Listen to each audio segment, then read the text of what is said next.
And SK Telecom, I really did not think this was going to be a matchup to look forward to this season, but here we are. It's exciting, man.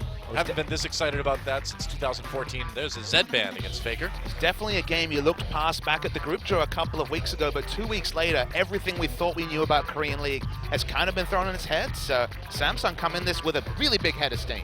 Yeah, I think the Poppy Band is good for SKT. That pick has started to really pick up some steam this week in Korea. We didn't see it a lot last week in week 1, but I think Korea's kind of discovered the strength of Poppy at this point. I mean, QV in particular, 2-0 on this champion, was playing it earlier this week, as you mentioned. There's a lot of undefeated champions on Samsung. That's, of course, when you're 6-1, it makes sense.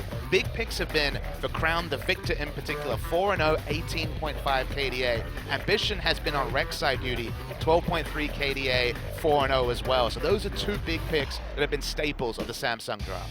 Yep, the Riot Band has been a common one this season as well. Got to see it picked once yesterday, but aside from that, I believe it's just been banned the entire season. 100% picked and banned, 1-1 overall, but very rarely sin on the Rift is the Rise. Yeah, another ban targeted at Faker there with that LeBlanc, but again, you know, it is still arguably his best champion despite that famous loss at MSI early last year. It feels like Samsung's really steadying for the Victor mid lane pick. You're dealing with some of the matchups that can be troubling for Victor. Blind pick Victor has been the story of so many successful teams. KT Rolster doing a lot at the start of the season. Doesn't necessarily have to be the first pick of the draft, but Rek'Sai and Victor, I think, will both be heavily contested for Samsung.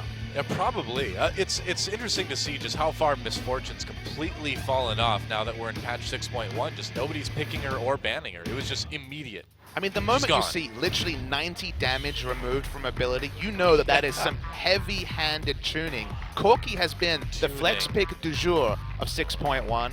It is locked in as our first pick here, so flex pick between Crown and Core JJ.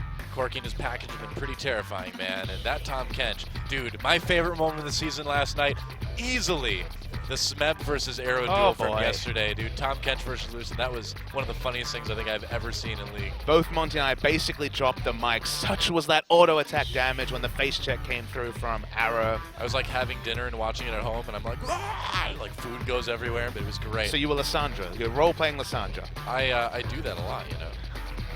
You should know this by now. Gosh, you know, I didn't want to talk about it on air, but now it's out there. The secret's out, you know. And the secret of the Gangplank, remember, Faker's only game against Jinna was on Gangplank, got bossed around the mid. We've already seen a Corki versus Gangplank matchup go horribly wrong for the Gangplank, as Coco was just free hitting on the Gangplank in that Longzhi versus Jinna series earlier this week. So, wonder where that Gangplank's going. Could still be a flex pick. We've only really seen Tahm Kench top, so it's looking less like a flex pick from SKT. I think you're right. I think they just picked both of their solo lanes, and we'll see where it ends up. You can always flex both of those. Sure. So you do leave Samsung guessing a little bit, but I think it's probably going to be GP mid, Tahm Kench top, just from what we've seen so far this season. The Trundle probably support pick for Samsung. I love this pick right now, but we haven't seen it as much as I've expected we would. When we seen actually very low tanky lineups, we've seen 4 or 5 carry lineups, and of course then suddenly the Trundle ult isn't as desirable for the stat stealing. So I think it's still fabulously strong. Specifically the Pillar is terrain ability that's been slept on for the whole existence, I think, of competitive League of Legends. So you could theoretically play a 580 carry team if you went with Kennen support.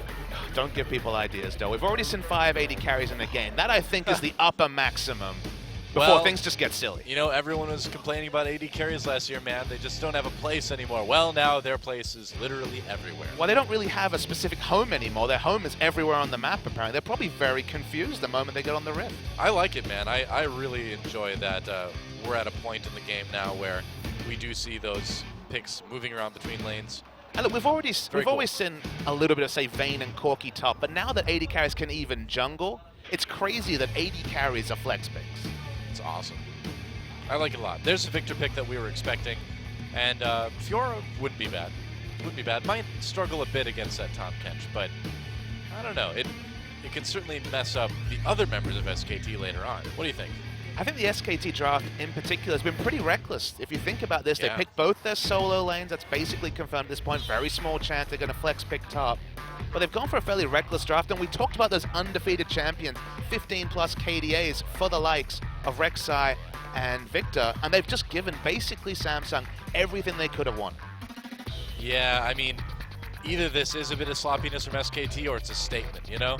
If they win this game, giving them over Rek'Sai and Victor, their comfort picks, that'll say a lot about this. I think, in general, this will set the tone for the night and potentially the season for SKT. Could be. I mean, that is a ridiculously strong team that Samsung has. Fiora on top, Corki, Trundle, bot lane. Like, it is... It's going to be interesting. What does SKT have to do to win this one, man? I mean, SKT have excellent scaling. We're talking about a tanky frontliner. Even though there is going to be stealing of stats, Tahm Kench will have so much health, so much gray health, they'll still be very tanky. The scaling of Gangplank can't be denied. He is still very close to 100% contested, picked or banned. The big question to me comes, can they actually create enough pressure for Faker to get a more passive laning phase, get to that late game phase, or will they be super pressured by the Samsung lineup? And what does a late game duel between Fiora and Tahm Kench look like? Fiora outscales a lot of tanks. Does she outscale the Tahm Kench? I don't know. Tahm Kench can deliver some serious damage too, as we've seen. So that's going to be interesting if we get to the late game. One thing I'm going to be looking forward to is a much better performance out of Bengi than we saw last time in that match against Jin Air. He really struggled against Wing. And we talked about the 2014 overtones. 2014 Bengi wasn't the best jungler in the world. I would say that he claimed that title last year. Going to need to see some more of that form today. I think so. Well, he's got a good pick to make that happen. And it is time, guys. Samsung versus SK Telecom, game 1. Let's do this.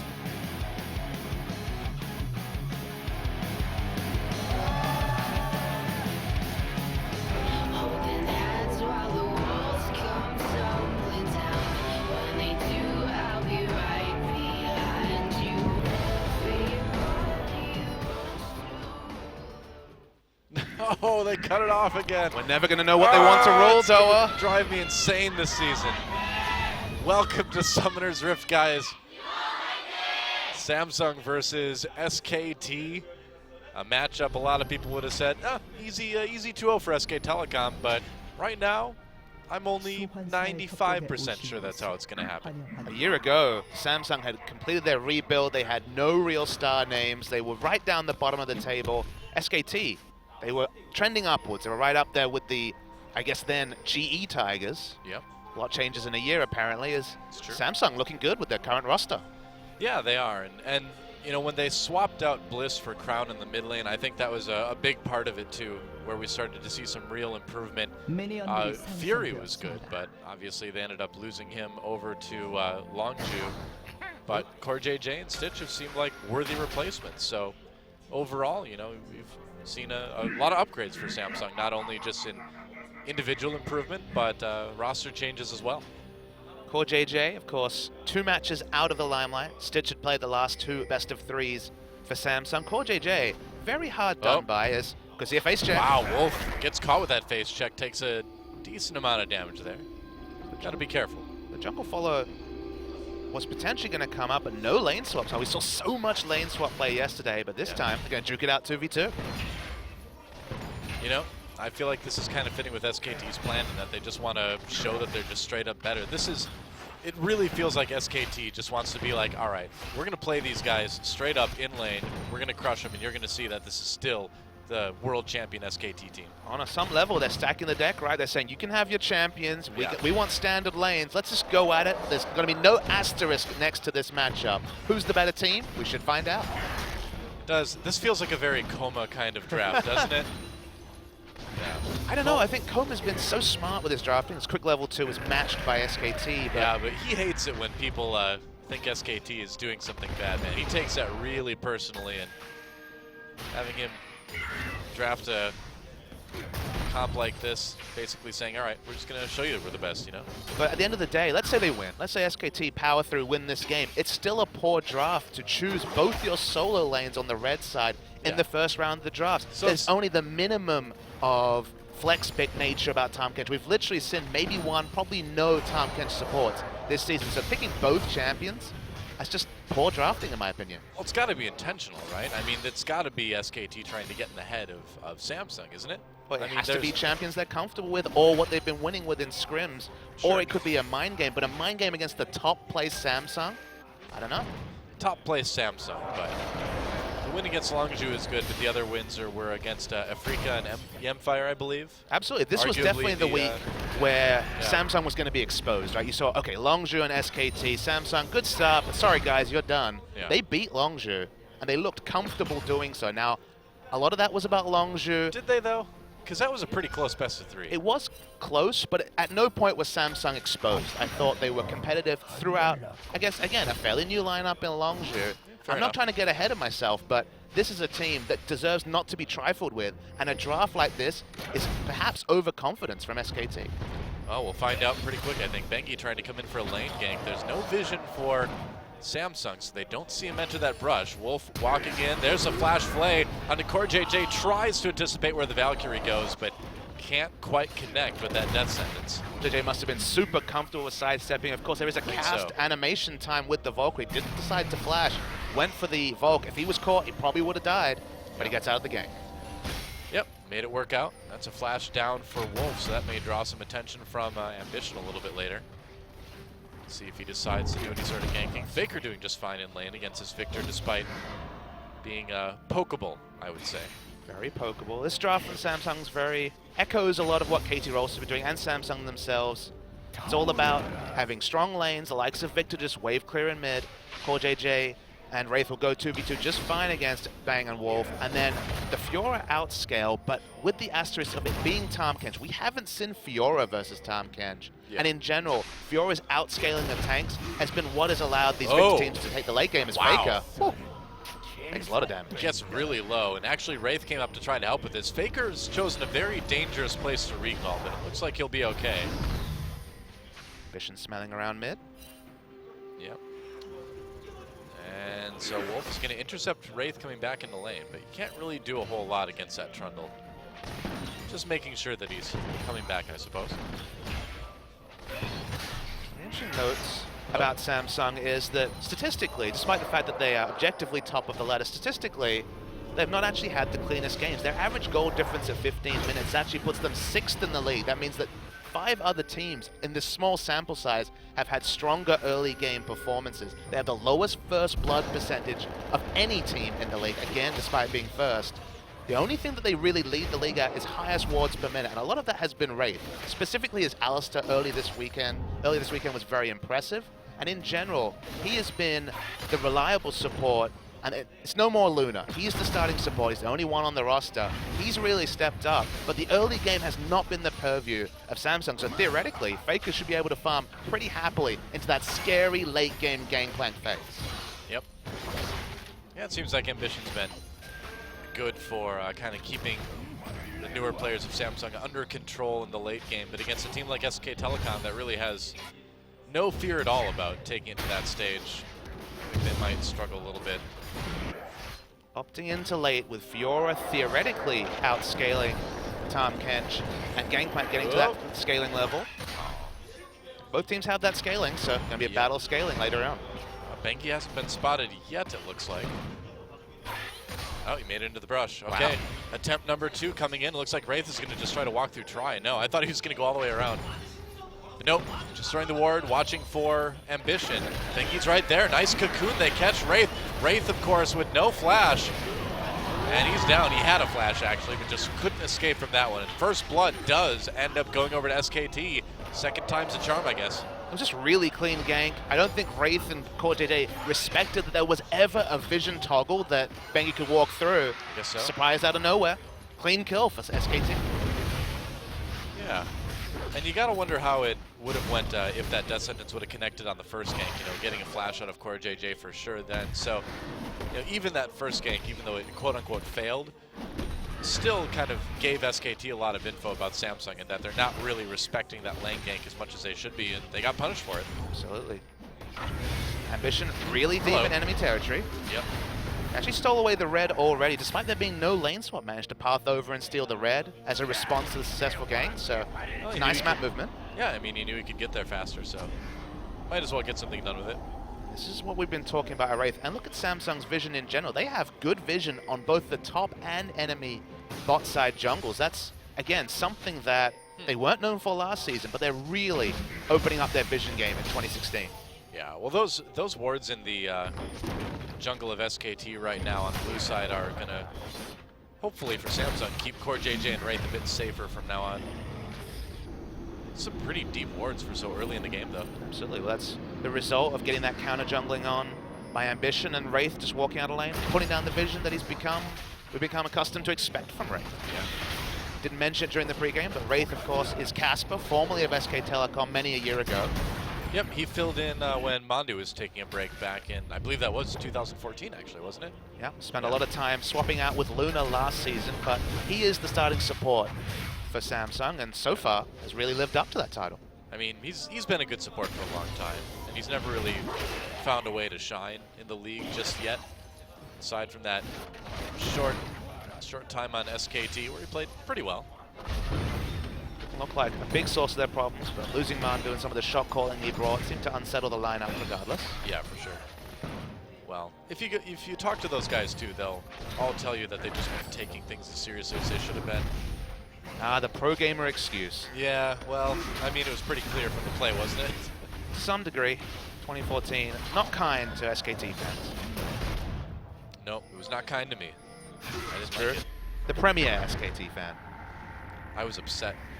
I was a long-time SKT fan. No Just bias. the whole year, 2014, so right off the door. It was an upsetting year. So upsetting. Ironically, I guess I'd probably identify as a Samsung fan, so... Wow. Oh, Wolf slowed down by that pillar a little bit, but Bang able to zone out Wraith and Core JJ with the culling. He's got the Lantern. A little bit of shielding there, and Core JJ takes the worst end of that AD carry trade. Faker's starting to get pushed back in lane pretty hard now, though. And we kind of assumed this is how this lane would go. But a pretty big CS lead for Crown and Faker. Struggling a bit. But again, SKT should expect this, shouldn't they? Absolutely. You're not playing around any sort of pressure in mid lane for Gangplank. He hasn't been ganked. The fact that he's farming and just, look, he's 20 CS behind, which is a bit larger than he'd want to be, but they're not looking for lane pressure from Faker. So they're just looking to play around other sides of the map. And so far, Bengi's been successful in that. They got the gank off in bot, and if Faker just keeps competitive in mid, Victor doesn't have that much kill pressure, so should be fairly safe farm time for Faker. Yep.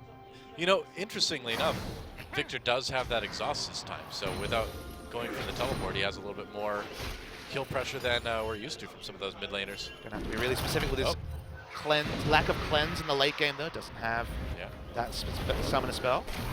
And SKT going for this dragon. Kube takes some damage from Duke, though. Gonna get pushed out of lane. Doesn't get eaten. He'll be fine. Stunned, though. Oh. And Bengi trying to zone out Ambition. They've got a ward. They know about it, but they can't stop it. So SKT gets the first dragon. It's a nice little stats boost. Not too bad. Hard to say how critical that will be. It's a little bit of a later first dragon. We've seen 5th dragon acquired and threatened a lot, but that's usually when we're seeing a 6 to 8 minute dragon. 11 minutes on the later end of first dragon timings. Yeah.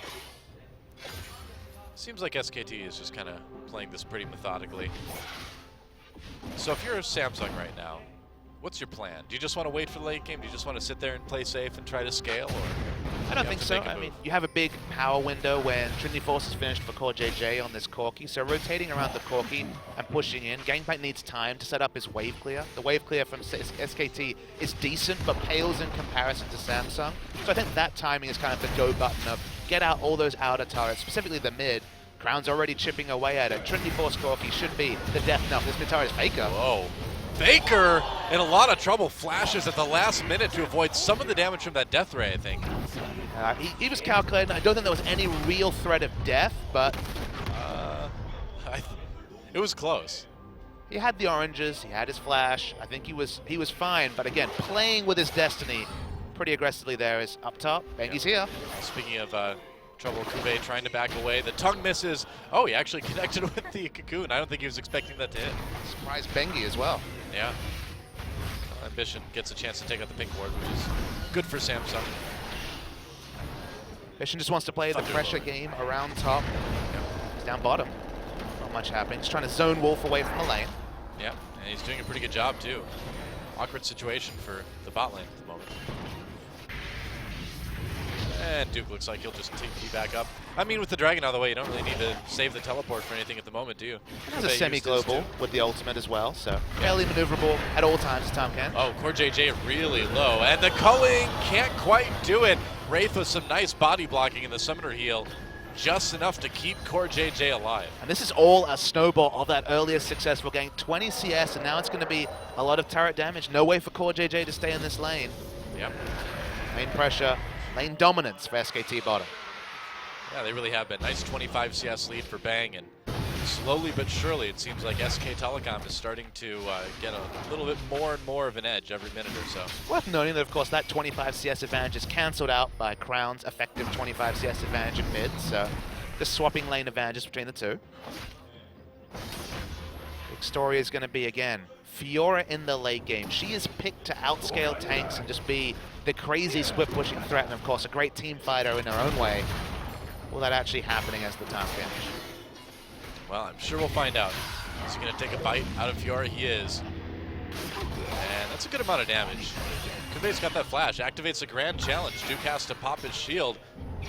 Looks like it's just going to be yet another top lane duel where nobody dies. You know, the one thing that he has in the advantage there is ambition, just stunned up, is that the grand challenge, you're doing percentage health true damage, but of course you can just pop the grey health afterwards, theoretically, and get out. So he does have that relative ability to stop what can be the devastating grand challenge. Wow, Samsung kind of milling around by the mid lane. I wonder if they wanted to try to dive or something? Package play. I guess. He's got the package. People just don't know how to use the package, though. Yeah, I think that's pretty common these days. You need to be strong and assertive with your package use. Right. Can't be shy. No. They want to make a play on Kuve here. Trying to draw out. Riposte. Kuve goes in with the dash. Can he catch him, actually? No, playing it so safe. Kuve still, again, has that flash, so it's really hard to lock him down. Top lane playing around the post cooldown. If he had used it earlier, we would have seen an attempt by Bengi, but no such luck from SKT. Pretty much. And they keep chipping away at this turret. It's falling very low. Yeah. We've seen mid turrets at 30, 35 minutes. Such is the importance of keeping up for vision purposes, but only so much Gangplank can do unless he gets heavy jungle assistance from Bengi. Yeah. And even so, he's not like drastically far behind. He's down by, well, he's down by about 30. That is pretty big, but could be worse. Oh, crowd news dodge. Nice dodge on the death right by Faker. He's going to drop the ultimate too. It's pushing Samsung away from lane.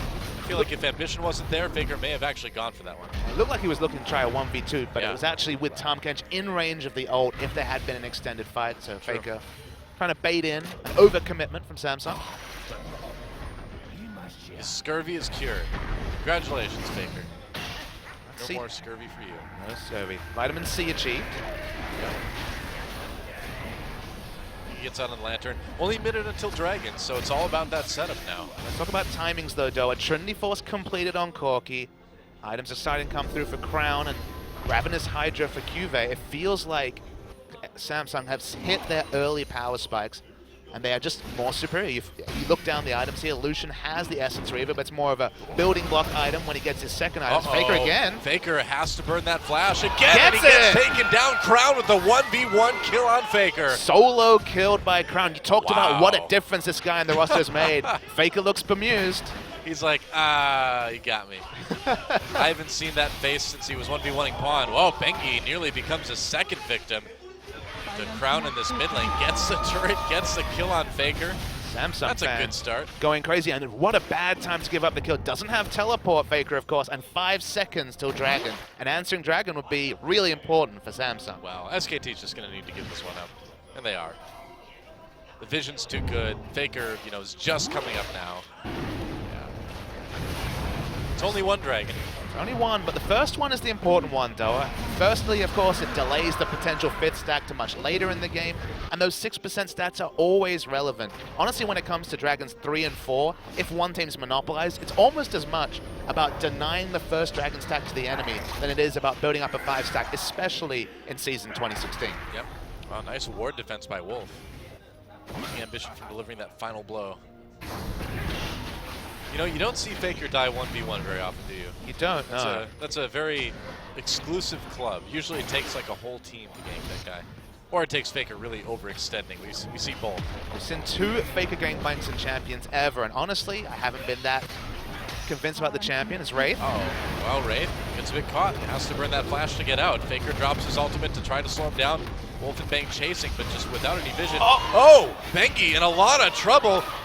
Looks like he'll make it out. Faker defending. There's the exhaust on the crown. He wants a 1v1. Bengi coming back in again. Needs to watch out for those death rays. So Ambition on the job. There's the exhaust on Faker now. Bengi throws in his spider, and here comes Wolf and Bang to support their mid laner. I think Faker really wanted that 1v1. Wanted to get it back for confidence, if nothing else. Yep. SKT much faster to rotate. Look onto Ambition. Can they blow him up? Not quite. Easier said than done. Tahm Kench was the one top lane tank that I was fairly confident, in theory, could deal with Fiora in the late game. It's starting to look like that, but again, we haven't hit the tipping point of 2-item Fiora. It's the second item where Fiora really hits high gear. Well, Tahm Kench has already done about half damage to this turret, so it's a good start for Duke already. But if you watched him play on Najin last year, you know this guy is a monster in the 1v1. MVP of Spring just 1 year ago. Yep. Regular season, that is, of course. Najin not really achieving much in the postseason. No, not a lot. Not really anything. But, I mean, whenever Najin won, it was generally because of Duke. Samsung, they haven't been able to use this Corki power spike. This has been the story of Corki for many years now. Sorcerer's Shoes into the Trinity Force and go around and delete turrets. But because he's lost lane so heavily, we haven't seen Corki be able to rotate to mid. He's still just been pushing up his lane. They have not been able to use Corki as ideally as you'd want to when you pick him early in the draft. Yeah, pretty much. Pretty much. Baron is up now. Not going to have to worry about that for a little while, though. No pesky Rift Herald. We've actually seen some surprising Rift Herald priority in the early game. We've seen 2-3 Rift Heralds taken pre-20 minutes, but not in this series. We've seen a weird amount of Rift Herald buffs go to the jungler, too. Yeah, That's get some strange. move speed, but no, of course, minion stats. I guess. The Rift Herald, again, perplexing. I'm waiting for that tweak to push it over the edge, to make it a must-contest objective, because I feel like every series, there is a varying level of priority on Rift Herald, because no one's really figured out if it's worth the time investment. Yeah, no one's really figured out a solid strat to use it with, I feel like. I think it says a lot about the buff's lack of effects on the minions, like the fact that it doesn't mirror Baron so closely that junglers are picking it up instead. Well, Samsung, long way from the next dragon, but already gaining more vision. And I gotta say, it's been a very solid early game for Samsung, hasn't it? Looks like we might have a dive in top lane, though. Bengi coming in. Duke takes a bite out of Kuve. Kuve trying to get away. Faker drops his ult to help out. Bengi goes in for the execute, and that's a successful gank for SK Telecom. They're going to need to run, though. All committed. That's right. Ambition coming in. Wraith Core JJ there, and Tahm Kench just going to deliver him to safety.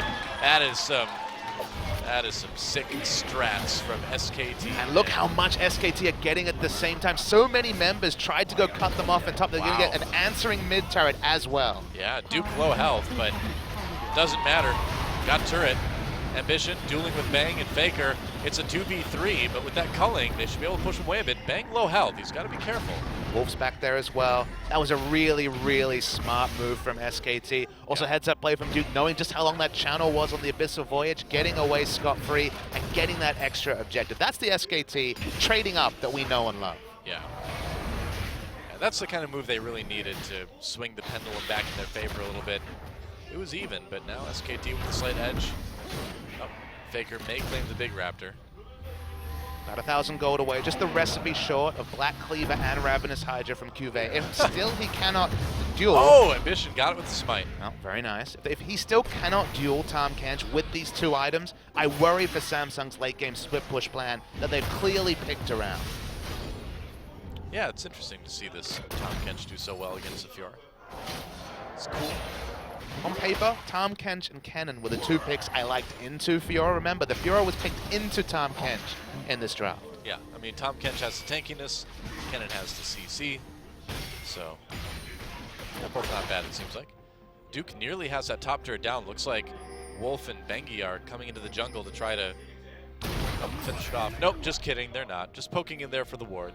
That's it. In that deep vision, they're going to keep playing around this top side. They don't need vision on the red side jungle of Samsung because they're playing and rotating around Cuvée, delaying him as long as possible. Yeah, they've sent Bang up there to finish it off, but looks like they may trade bot. No, not enough minions. And no minion wave for quite a while as well, so you can see CoreJJ trying to face tank and do a bit more damage, cut off the minion wave as it comes.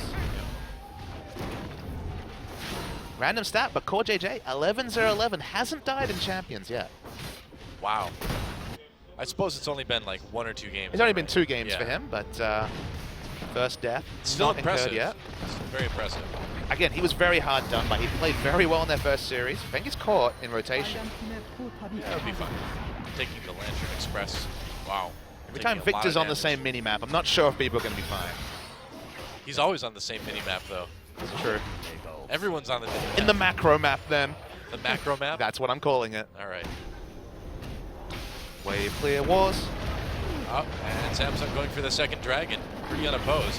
What's SKT going to try to get out of this? Milling around Baron. They're not going to actually try it. Have the damage for that yet. Again, it's a second dragon, so all right. no need to rip your hair out. They've got that all-important first stack, so no surprise to see the second one. They just weren't in position. Wolf was on the top side of the map. No reason to overforce for a second dragon. Other teams, please take note. Second dragon buff, not a big deal.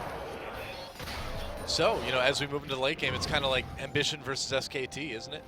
Ambition trying to hold together this somewhat rookie lineup. As long as Samsung can establish a win condition, they can be fine. Just think back to Longzhu versus Samsung Game 2, where Longzhu were way ahead, and the only thing Samsung had going for them was the fact that they had stronger team fight, and they managed to monopolize the Dragon to some extent. Honestly, it was crazy how little map pressure they had, but they still kept the Dragons up, and if they can do that here, 5th Dragon win condition, look, it doesn't sound like a 2016 thing, but Samsung have shown different, and there have been multiple teams this season already that have been taking games late and winning despite all the changes in 2016. Pretty much. Opting into a late game against Gangplank though, already 2 items, scary proposition. It is, and SKT has been solid in the late game for a very long time. Whoa, Faker though. Faker just cannot 1v1 Crown right now. Nope. He doesn't have a Hex Drinker. He's certainly not building for the lane matchup. If he wanted insurance, a Hex Drinker early would have been the purchase. CoreJJ. Yeah, Bang finds CoreJJ and finds an easy 1v1 in that top lane too. With that second item, remember, we haven't seen the Trinity Force rotations we were expecting from the Corki. Once he gets S3 and of course the extra cooldown reduction granted by the secondary attack speed crit item, Bang's looking pretty damn good in the 1v1. Samsung really didn't need CoreJJ to die there, did they? Nope. Oh, CoreJJ, his first death of the season. Doesn't give them any Baron or objective pressure. Now, everyone that tries to clear waves against Crown is getting super punished. Yeah. But these are the 2 items. Cuvée, Swiftness Boots into Black Cleaver and Ravenous Hydra. Can he now duel against Duke? That's the question I pose to this Fiora versus Tahm Kench matchup. Well, Duke's got a lot of armor. He also does have a bit of damage with that Sunfire Cape, just for anyone who stands near him. Oh, speaking of duels, here we go. Duke, Grand Challenge activated on him. The Grand Challenge wins. Cuvée actually winning that duel handily, and he may get a kill here. Oh, health regenning. Cuvée takes a lot of damage. Duke still hasn't popped his gray health, though. Duke is so steadfast at holding onto that cooldown. He knows exactly how much health is out. I mean, look at those bars. He's certainly very tanky. He still had 600 in reserve, despite being very low on the health total. The answer is, you cannot push out this time, push out of the lane at Tahm Kench, even if you pop ultimate on Fiora. So do we call that a 1 duel for Cuvée? It definitely bodes well for SKT, though. The fact that he can't be pushed out of lane. Let's get some pressure in the mid lane right now. And now it feels like Samsung has kind of moved on to the defensive. They're very comfortable on the defensive again. 6 in the league for CS difference at 10. They play from behind very frequently. They just look for something to keep them in it. And that in this game is strong wave clear, a decent, if not dominant 1v1 matchup in the side lanes late, and dragon control. They need to keep monopolizing the dragon, because the map pressure has been almost one-sided to the advantage of SKT from about the last 10 minutes. Oh, Faker on the run. There's a lantern, but there's no chance of him getting to it. And what a gank from Samsung. Wow, it's the get Faker game. Wow, Ambition gets caught with that death sentence, makes it out. Wraith taking a turret shot, but gets a nice traffic pylon down. Oh, Wraith grabbed again. Trundle low, has to burn that flash to get out of the box. Bang gets a lot of damage in on Ambition. Meanwhile, Kuve takes that top turret though. Really good. Samsung still looking good. Really good pressure play from Samsung, and again, I remain to be convinced by the gangplank from Faker. 2 games in a row, lost the first one, and in general, this guy is so great when he has lane dominance. In fact, sometimes in counter matchups, he finds lane dominance. Not the story with his gangplank, though. Oh, Bengi thought they had an option with Crown caught under turret, but Bengi the one ending up nearly dying there instead. Dragging up in a minute 30, and SKT in another position where they just really can't lose anybody right now. Just, again, picking lane dominance for Faker yields so many results. This guy is so known for winning lane and then using champions like Victor to get around and impact other lanes. And okay, on a simple fact, you can ult other lanes with the gangplank, but the lane dominance is not there. And he has looked weak in laning phase both times on this gangplank. Yeah, I don't really know if this is going to be the best pick for him. Doesn't seem like it.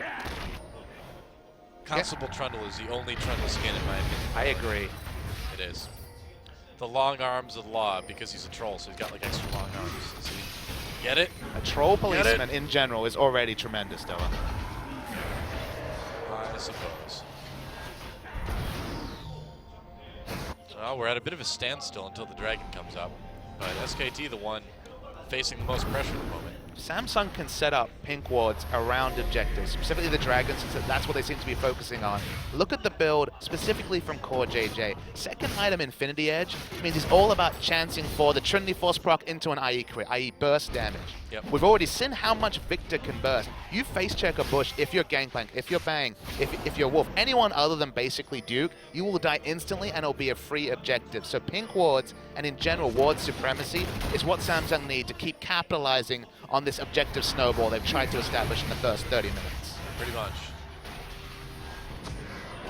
It's dragon time. Dragon time. Faker's there. SKT has position on it. Have they caught Ambition? They need to be kind of careful. Thunderlord's proc takes a chunk out of Faker. TP coming in for Samsung. Looks like it was actually canceled. Both teams canceling. Kuve, yeah, Duke opting not to come down, but he's got ult, so he can at least get partially there. No, but it's a duel up in top lane. Duke may be doing a little bit better on this one, but the ult still has yet to be activated by Kuve. There it is now. Grand challenge, and Duke waiting. There's the challenge activated. Big heal for Kuve. Duke turns it around. Where's that gray health? Still hasn't activated it. Might need to do it now. He's waiting so long. Kuve gets him. Duke, no chance. That was an amazing Wow. duel. He actually reposted the W, stunned him up and killed him during the duration, even though Bang clears it up. What a duel by Kuve. Yeah, Duke held onto that E a little bit too long, and that's going to cost SK Telecom a dragon when it's all said and done. Something Duke that we've a little bit too cocky in the top lane. It's something that we've seen growing this week, though, is that CC is being held for Tahm Kench when he falls low, popped, and then killing him during the CC duration before he can pop. The implied tankiness of the Grey Health. Held onto the riposte. What a riposte from Kuve. This guy, obviously mechanically talented, so frequently in the top 10 of solo queue, starting to translate that into competitive play. Yeah, and if there's one thing that solo queue is going to help you do really well, it's duels. So he knew exactly what he needed to do to take out Duke. Just hyped to see that. Hyped to see players like Kuve, young players, take the next step. Yeah. Duke's going to have to reassess and be a little bit less cocky with his use on the Grey Health later. Yeah. Yeah, he held that for so long. I know you want to get the most out of it, Duke, but you also want to live. Obviously, the thing about Grey Health is that if you can back away and having not popped it, you're going to get your maximum health back. You're going to get effective healing from the Grey Health if you don't pop the shield, which dissipates that heal. So I can understand his theory, but in these all-in duels, when flash is up from Kuve, etc., I think you have to be slightly more defensive. Well, especially after Grand Challenge goes off and Fiora gets that heal too. I feel like you need to do something. He was down to like a 10th health and he still hadn't used it. Then after that W got riposted, like you said, it's just too late. So now what does SKT do? They're down in Dragons 3-1. Even on turrets though. They've still got even gold at least with Samsung. Look at this. The healing is actually going to be exemplified. It's the Spirit Visage. Ambition takes a lot of damage. Oh, yeah, they grab the death sentence too. Man, the pillar from Trundle is just so useful as a disengage tool. It's just one of the greatest abilities in the game, not only for disengage, but funneling a team through a smaller choke, for pushing people away, for trapping someone. There's So much you can do with it. Again, it echoes. Oh, Uh-oh. Brown takes some damage. Wow, Faker gets him with the ultimate. They're going in. SKT, this is a team fight they were looking for. They managed to take out Core JJ as well, and now Duke has Wraith right where he wants him, and you cannot, for a second, let your guard down against SK Telecom.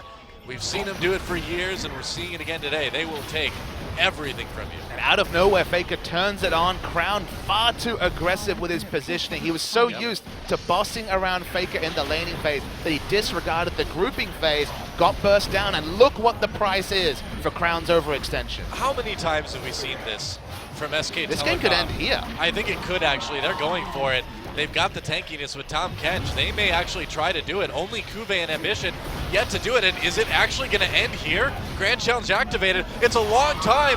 Wraith is coming back up now. Ambition so low he can't help out. SKT, have they overextended? Bang really low. And SKT going to need to back off of this one. They had an opportunity to end it, but Cuvée denying that one. Wraith coming up as well just in time. Not done. Uh-oh, Cuvée coming from the side. Ambition as well trying to flank. Faker doing some damage. That was a close call for Samsung. And again, you know, like I was saying before, how many times have we seen SKT being kind of quiet in the early game, letting it be an even game, and then bam, they find one team fight, and that is it, man. And it was so necessary, Doa, because the 4th Dragon was coming around. If they gave that one up away, they were going to have to deal with 5th Dragon multiple times. I don't know if Samsung can do the Baron here. This seems very risky. Trying to force it out of SKT. They get the Gangplank hold. Faker drops his ult right away, that's right. Crown gets caught up by the Cocoon. Cuvée on the side, looks like maybe some miscommunication. SKT not together. Wolf very low, gets saved by Tahm Kench. That's a kill for SKT right off the bat. Wolf still alive for the moment. Tahm Kench did get taken down. A kill for Core JJ comes in. SK Telecom on the run now. Bang gonna turn it around, but he can't push people away fast enough without calling. Cuvée going off now. Can he get Bang? Not quite! Bang able to use the turret to get a kill in return. And Samsung, without a minion wave in mid, won't be able to take any turrets off of this. It was a good catch, but if Cuvée had backed off, they could have turned on to Baron. I guess the call was, go for it, we lost our Dragon, we don't want to risk the Baron, try and get more kills. They couldn't mop up as much as they wanted. They're not even going to get that inner turret, let alone the inhibitor turret in mid. So many fights, we're only going to get a replay of this most recent one. The Grand Challenge goes down early. It looks like it won't be popped at all. The first kill isn't, of course, the Tahm Kench, but when he goes down, they keep going. At this point, because their jungler is dead, they don't feel like they can peel off to Baron, but they don't even get this inner turret. So strategic-wise, or in terms of getting those objectives, advantage SKT by far, popping that inhibitor from their first positive play of the game. I think SKT got into Samsung's head a little bit there because, you know, we saw things get scary for Samsung. They defended well, but then the first thing they do is overcommit in two ways. They try to take a risky Baron, and then they go way too far with the chase. And that is exactly what SKT wants to do to you, man. They want to make you feel uncomfortable, make you overcommit, make mistakes that they can capitalize on. I'm not actually going to hold the Baron attempt against Samsung, specifically because SKT didn't have time to go spend all the gold they picked up, picking up those turrets, taking that inhibitor. They wanted to force a fight against SKT before they went back and shopped and got their items. They felt they could take it. They won the fight from it. It was just the fact that they had to feel like they had to overextend for those last few fights and not pick up any of the easier objectives. That means that SKT really won that objective trade, hands down. 30 seconds until Baron comes out. SK Telecom really wants to deny that from Samsung because they don't want them to be on the verge of getting that 5th Dragon. 4th Dragon as well. That's right. Well, I mean, if they get the 4th, then that will put them in a position to get the 5th. Absolutely. Which would be scary. You don't want that. That's when you get forced to fight every 6 minutes. Yeah. Hold out from Lucian. Like Korea doesn't do that already. That's fair. It's Korea, man. Dragon time is fighting time.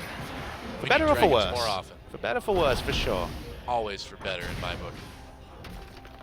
My book is called Always Fighting, the better way to play League of Legends. I'll write a forward for that one, Doa. All right. Don't get Monty too, he doesn't like fighting. Yeah, I know. I think he'd just be too critical.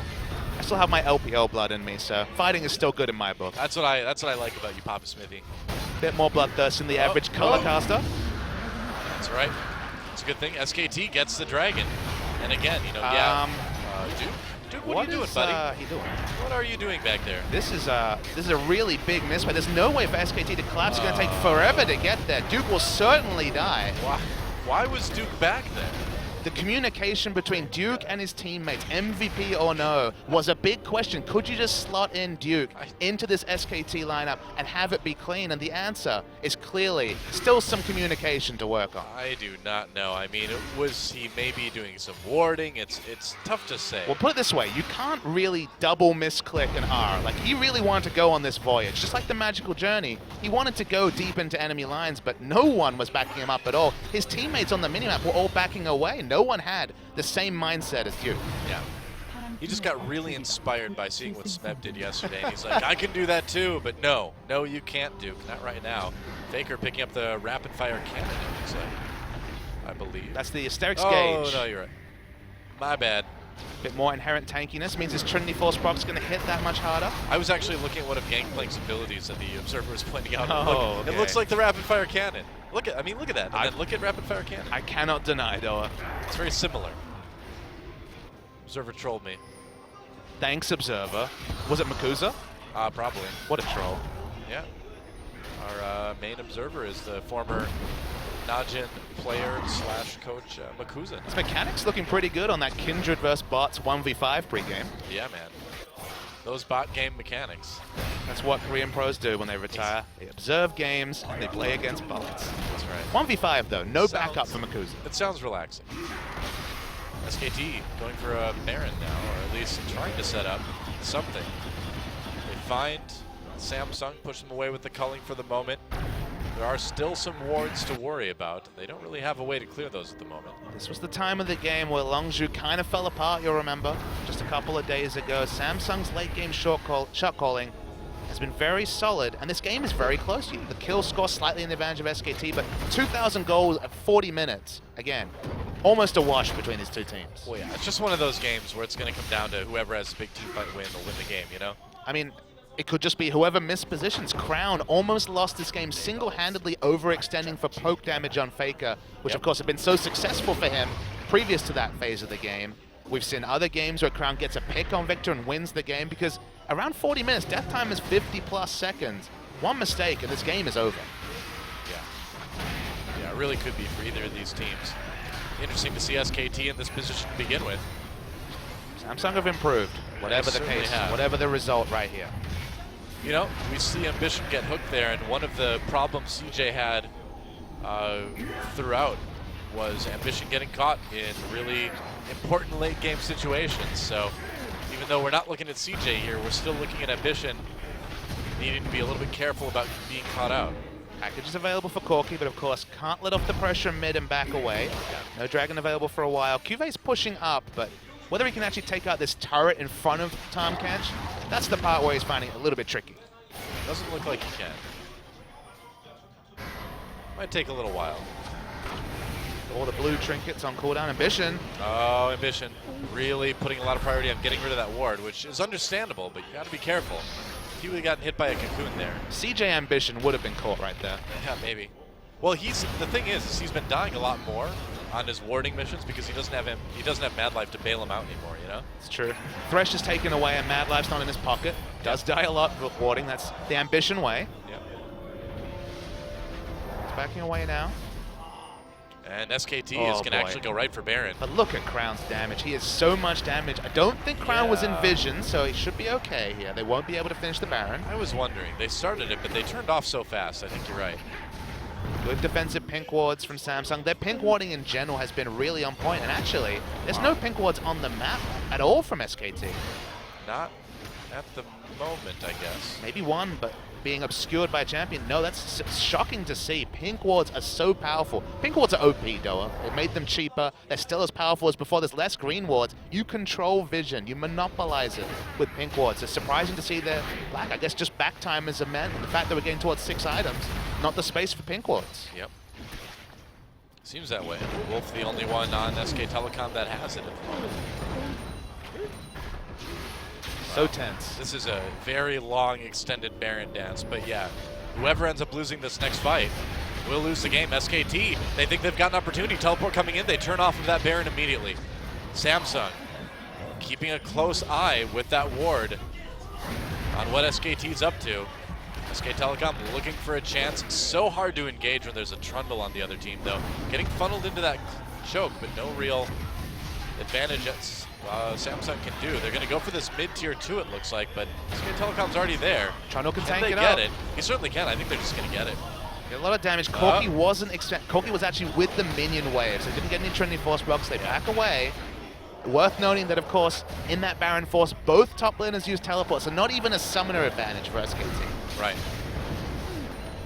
Oh man, this game is it's so tense. It's on a razor's edge right now, man. I mean, the next tiny mistake that either one of these teams make is probably going to be the end of it. Worth noting that for SKT to get the most out of their comp, they want to be able to set up those barrels and then have the fight come to them. That's where they're strongest. If Faker's trying to snipe people with barrels, it can be very difficult to proactively place barrels, but reactively, it's almost clockwork taking people out. Faker has a lot of gold. He's ahead of his opponent purely because of all the extra gold from Parlay. Fiora's down trying to do Dragon by herself, so if they've got Kuve away from the rest of Samsung, Poor JJ is Wolf split. coming in, he's a little bit far ahead. Ambition gets grabbed, Bengi in the back, they're gonna jump on Crown. Faker drops his ultimate, Crown gets away, but he's forced out of the fight. SKT all over him right now. Bengi will go down, but they'll take Crown with him. Crown manages to get that kill right at the end. Wolf has Grand Challenge activated on him. That's not going to be helpful. They're not going to be able to pop that one. SKT has Samsung on the run. They managed to fraction the team up. That's not a real term, but you get what I mean. They split these guys up. Duke comes in. Can he grab Wraith? Wraith flashing away. Duke wants to get close enough to eat him, but it doesn't look like that's going to work out. SKT can back off and take this dragon now. It's insane that Samsung got an even fight out of that. Core JJ spent about 40% of the fight just not even auto-attacking. He was going in and around terrain. SKT could be assertive. Samsung was on the back foot, and to trade evenly is more than Samsung could ever have hoped for. Well, they ended up getting a turret out of that too, and I don't know if SKT can get this dragon now. Yeah, they delayed a little bit in the enemy jungle. They had to wait for Bang to go back. Crown and Bengi Bengi's still dead, of course, yeah. Damage advantage to SKT, but no smite means that Dragon is very risky. Yeah, Ambition's just going to get right up on the Dragon right now. It would be Dragon 4. SKT's going to fight it. Culling used. Ambition pulled in with the death sentence. Faker is here at a half health. Zoning with that ultimate. They burst down the Dragon and take it in the meantime. Dragons are even now. They pull in Wraith. Wolf a bit low. Bang still has a good position on this fight. They're going to give up Wraith here. I think they are, yeah. They may give up a lot more than that. Now that SK Telecom has that man advantage, they can just go for this Baron. Wolf, the only one really in a dangerous health level. Still very risky to attempt Baron with the magic resist debuff against a 6-item Victor. I suppose. Victor is massive. Looks like SKT aren't going to risk it or chance it just yet. Still 35 seconds on Wraith's respawn. Yeah. And the tense, wow. Nothing's dropping off. We're seeing even fights. How Samsung got an even fight where literally Core JJ could do minimal to no damage says a lot about the power of the rest of their 4 members. Oh, SKT going for the Baron right now. They just decide to try to rush it. Risky move. Crown coming in. He's got all that damage like you talked about. He's in there. Bengi gets him with the cocoon. SKT finds their chance. They take out Crown, and now they're going to turn on to Ambition. That is exactly what Samsung could not afford to have happen. Core JJ the next to fall. And Papa Smithy, I gotta say, I think this one is over. Death timers are so long, a minute on Crown's respawn right here. 2 overextensions from Crown, 1 SKT this game. Samsung, very sound in terms of strategic League of Legends, but a couple mistakes. Communication, I think, at a premium in that last fight means that SKT are gonna win game 1. Yeah, nice hook on the Kuve. Wow. Wolf just really putting the exclamation point on the end of this GG. There goes the Nexus turret. Wraith the only one left. They're going to take him down 2 for the ace. And that is it. That is it. SK Telecom takes game 1. It's the end of game 1, but you can certainly tell from how close game 1 was. We've got quite a great series on our hands right here. A couple of positioning mistakes, chiefly from Crown. Adjust that, be a bit more defensive, and perhaps the game could have gone to Samsung. Yeah, I hope so. I hope Samsung doesn't collapse after a loss like that. It was a very close game, but in the end, the World Championship team, SK Telecom, showing us, why they are the world champions. They were a little bit behind now and then. It was a very close game either way. the end of the day, they found their opportunities, and like we said in the middle of that game, you cannot give SKT an inch. You cannot make mistakes around these guys, because I think more than anything, SKT is so good at capitalizing on those mistakes. These 5 men in particular made some missteps. Duke, the new player, with his random abyssal voyage to death 1v5. Faker, I don't know if... Xin chào tất cả các bạn. Trong video clip bài ngày hôm nay thì chúng ta sẽ tìm hiểu về hai khái niệm là MBR và GPT. Thì tại sao chúng ta phải đi tìm hiểu hai khái niệm này? Thì các bạn lưu ý là ở những cái dòng laptop đời mới hiện giờ, những cái lap mà ra gần đây á, nếu mà chúng ta không để ý kỹ hai khái niệm này á, thì chúng ta cài Win sẽ bị lỗi. Điển hình là ngay cái bước mà chúng ta chia ổ đĩa, chúng ta sẽ bắt gặp một cái lỗi như thế này.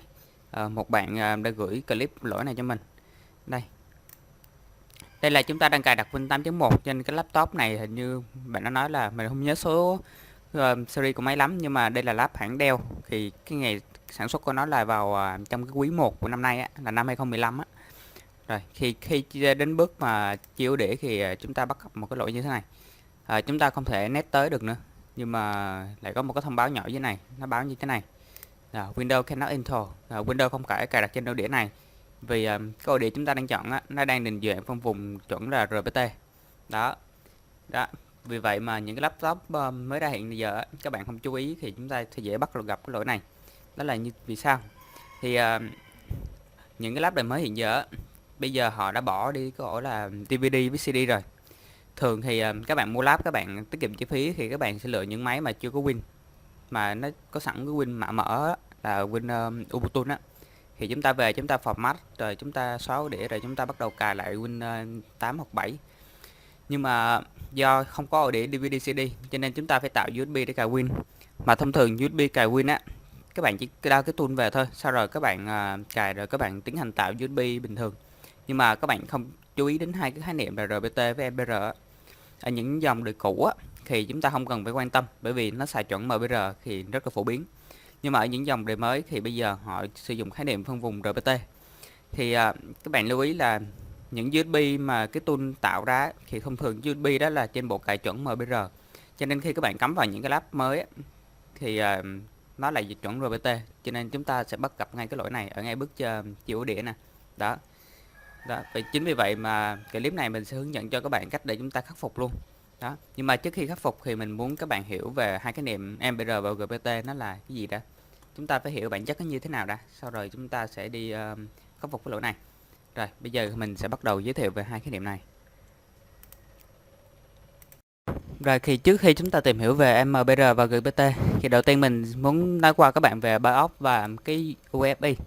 Thì BIOS thì khá quen thuộc rồi, chúng ta đa số ai cũng biết. Nhưng mà cái UEFI này nè, đó là Unified Extendable Firmware Interface á, thì mình nghĩ nhiều bạn vẫn chưa biết về cái này.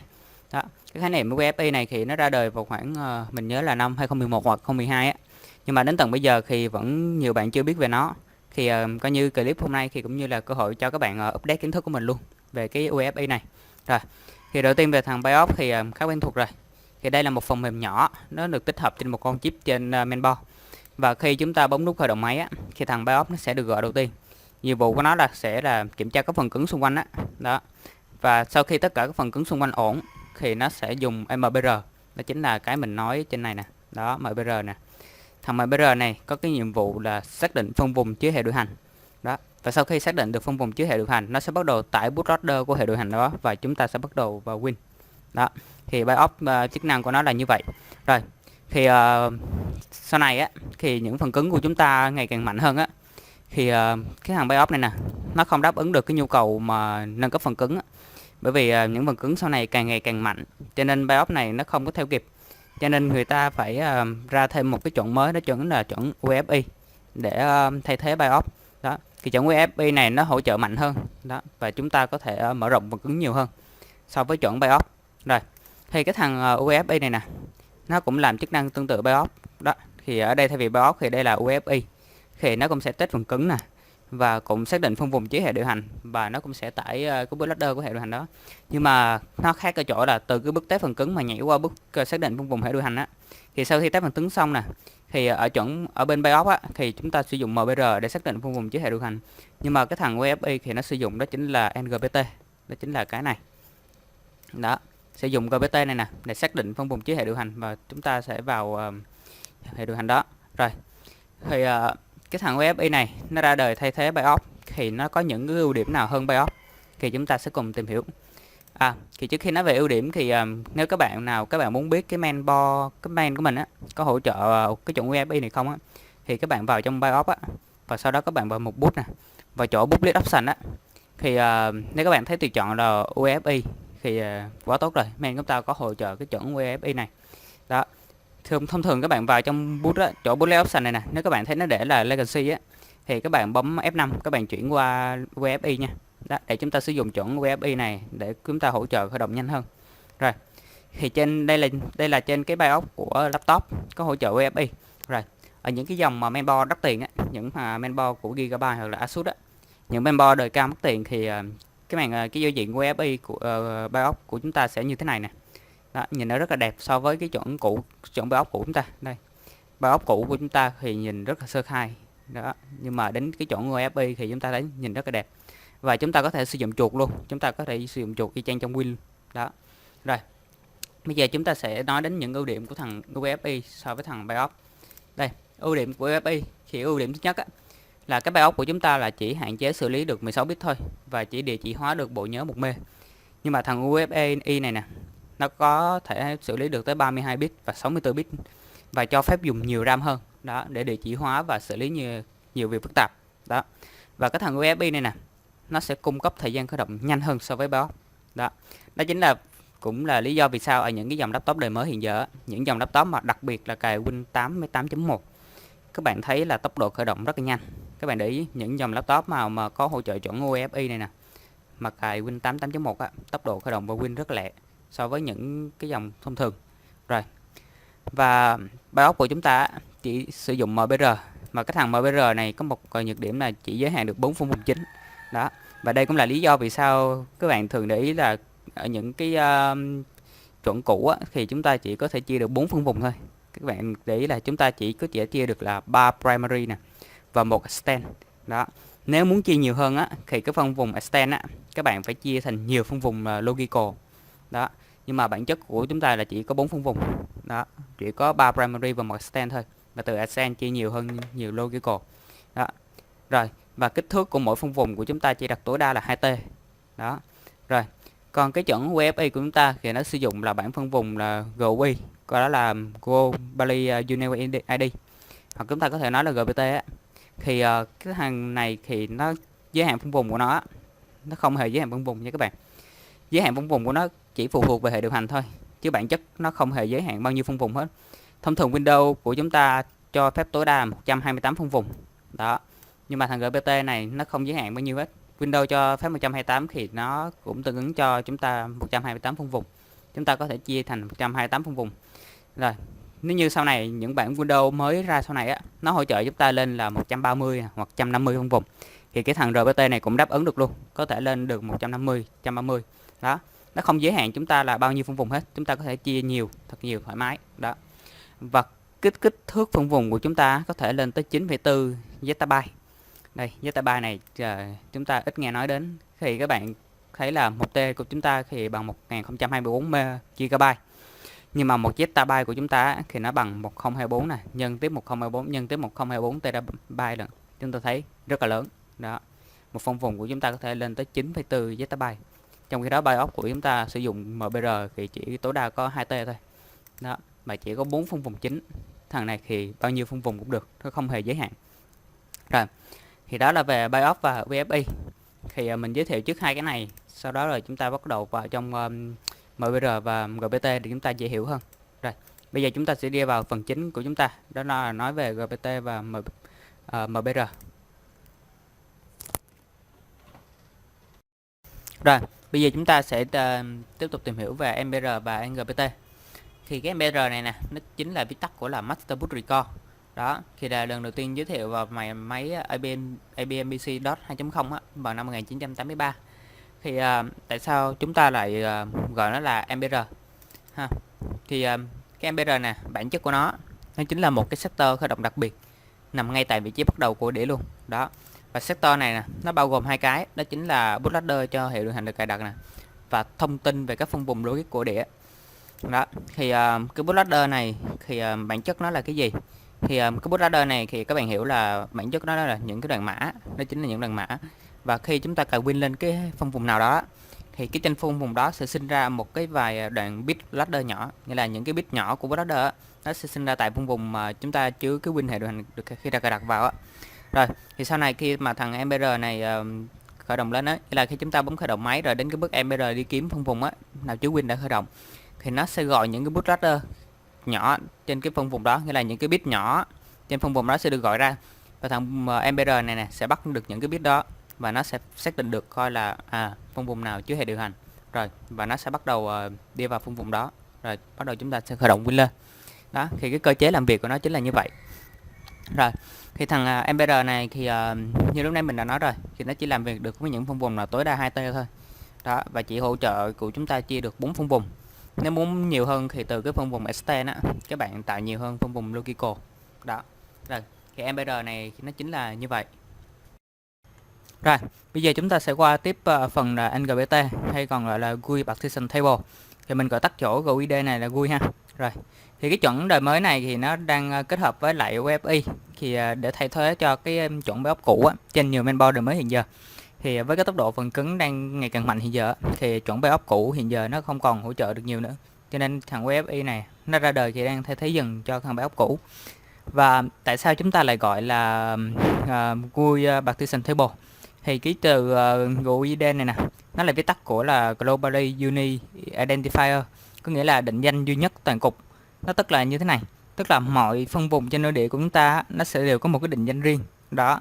Rồi, thì chính vì nhờ cái việc mà mọi phân vùng đều có một định danh riêng như vậy á, cho nên chúng ta rất có thể dễ dàng lựa chọn phân vùng để khởi động.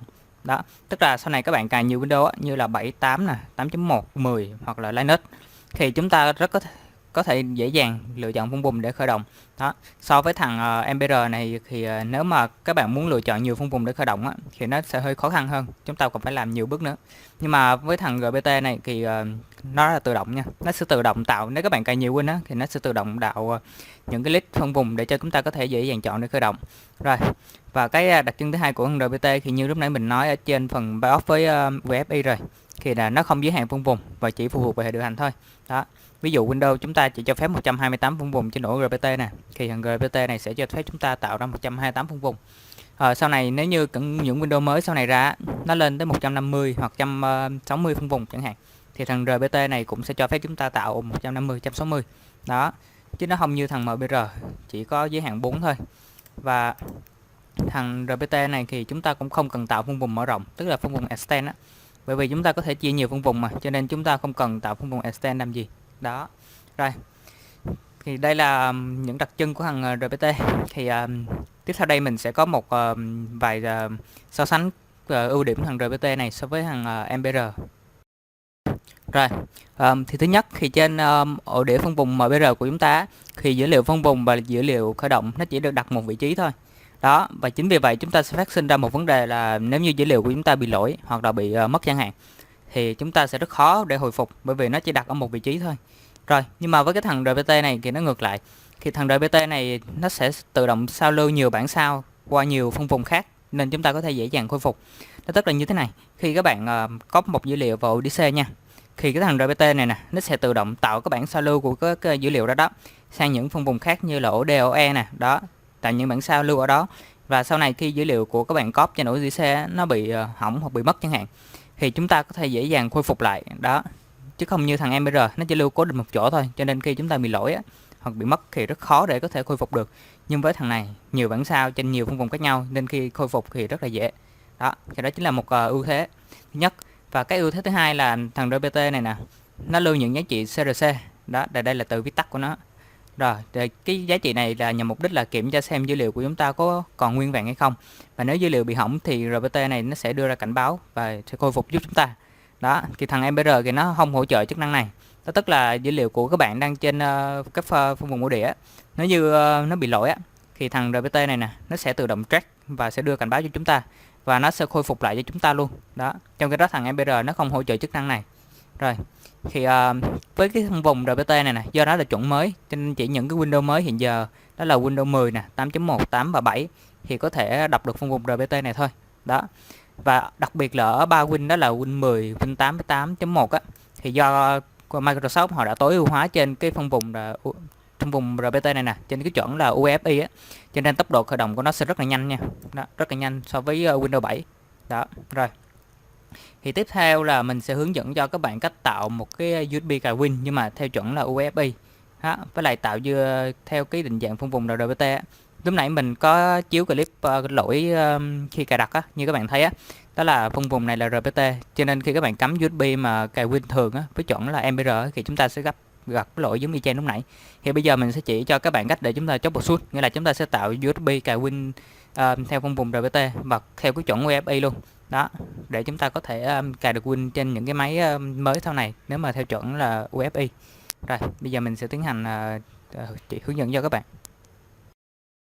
Rồi, tiếp theo thì mình sẽ hướng dẫn cho các bạn cách để chúng ta tạo USB cài Win mà hỗ trợ được trên chuẩn UEFI và cài được trên phân vùng RPT. Thì chúng ta sẽ cần có một phần mềm, thì mình sẽ giới thiệu cho các bạn một phần mềm, đó chính là phần mềm Rufus. Đây, phần mềm này mình sẽ đính kèm link tải ở phía dưới để cho chúng ta có thể tải về. Thì cái phần mềm Rufus này sẽ hỗ trợ cho chúng ta tạo USB cài Win tương thích với lại main mà hỗ trợ chuẩn là UEFI á. Đó, và chúng ta cài được trên vùng RPT luôn. Rồi, phần mềm này khá là nhẹ, sau khi tải về chúng ta không cần phải cài đặt luôn. Chúng ta chỉ cần bấm phải chuột và run admin để chúng ta dùng mà không cần phải cài đặt. Rồi, bây giờ có sửa sổ hiện ra thì các bạn để ý là có cái dấu mục device này nè. Thì chỗ này chúng ta sẽ chọn USB để cài Win. Đó, nếu chúng ta chỉ cắm một USB thì chỉ có hiện một USB thôi. Đó chính là mình đã cắm một cái USB 8GB nè. Rồi, chỗ partition screen này các bạn thấy chúng ta có tới 3 cái tùy chọn. Thì cái tùy chọn thứ nhất là chúng ta sẽ tạo USB cài Win mà theo chuẩn phân vùng MBR, nhưng mà hỗ trợ được cho cả BIOS thường và BIOS theo chuẩn là UEFI. Đó. Rồi, cái tùy chọn thứ hai thì cũng tạo theo phân vùng MBR, nhưng mà cái này chỉ hỗ trợ cho BIOS chuẩn UEFI thôi. Nghĩa là BIOS thường thì chúng ta sẽ không cài được nếu chúng ta sẽ chọn chuẩn này. Đó. Cái thứ ba là chúng ta sẽ tạo USB cài đặt theo chuẩn phân vùng RPT nè và hỗ trợ UEFI. Đó. Và nếu chọn cái tùy chọn thứ ba này, tất nhiên chúng ta sẽ không cài được lên những máy mà theo chuẩn thường, BIOS thường. Đó. Rồi, ở đây mình sẽ chọn RPT. Rồi, cho file system này các bạn lưu ý là chúng ta sẽ chọn FAT32 nha. Rồi, cutter size này thì chúng ta cứ giữ nguyên. Còn volume label là chỗ đặt tên thì chúng ta đặt tùy theo ý chúng ta thôi. Rồi, sau khi chỉnh phía trên này xong, các bạn xuống phía dưới này. Đó, chúng ta sẽ click vào đây. Và các bạn sẽ chọn đường dẫn tới file ISO của chúng ta. File ISO cài đặt Win á. Đây. File ISO Win 8.1 bản Pro 64.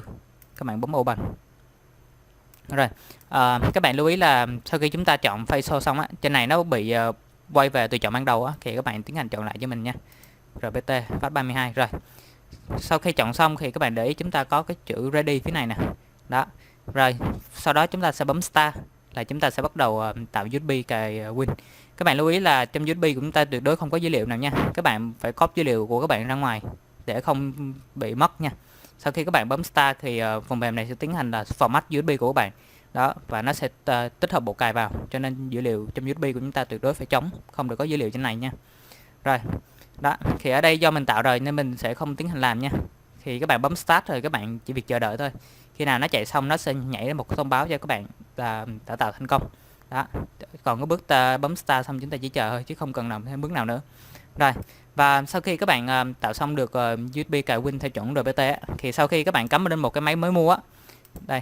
Thì các bạn hôm trước mà gửi video lỗi cho mình á thì mình đã chỉ bạn cách để troubleshoot.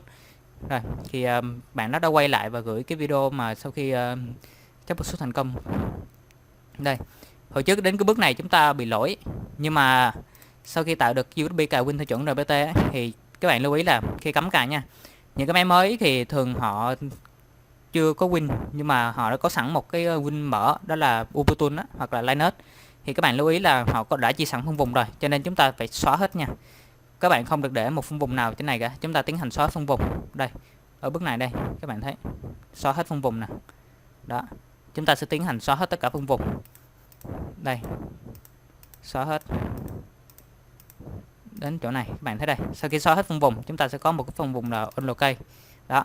Đến đây thì các bạn có thể tiến hành chia lại phân vùng hoặc là chúng ta cài luôn. Đó. Ở đây nè, xóa hết xong, chúng ta cài luôn. Thì sau khi cài xong các bạn cũng có thể chia lại phân vùng được. Đó, hoặc là các bạn thích có thể chia lại phân vùng ngay đây này.